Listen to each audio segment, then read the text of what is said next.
আসসালামু আলাইকুম, কী অবস্থা সবার? আই হোপ সবাই ভালো আছেন। তো ওয়েলকাম জানাচ্ছি নতুন আরেকটি ব্লগে। তো আজকের ব্লগে দেখেন অনেক বৃষ্টি হচ্ছে আমাদের এখানে।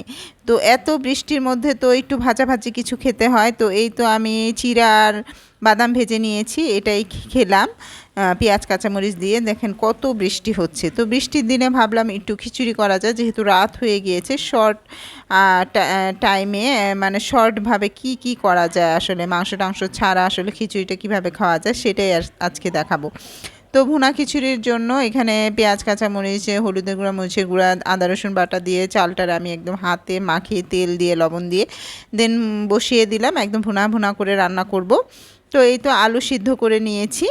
তো আলু ভর্তা থাকবে, সাথে ডিম ভাজি থাকবে। তো আলুটা সিদ্ধ করে এখন ছিলে নিব, ছিলে দেন আমি এটাকে ভর্তা বানাবো। দেখেন কত হাঁড়ি পাতিল জমে গিয়েছে, এগুলো ধুইতে হবে। রাতও হয়ে গিয়েছে, আসলে এটা প্ল্যান ছিল না আজকে রাতে যে আমরা খিচুড়ি খাবো।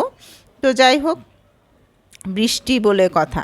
তো এই তো আমি এখন এই আলু ভর্তাটা করে নেব। এর জন্য পেঁয়াজ, লবণ অ্যান্ড অনেকগুলো শুকনো মরিচ দিয়েছি, ঝাল ঝাল করে ভর্তা বানাবো। সাথে সরিষার তেল না দিলে তো হবেই না।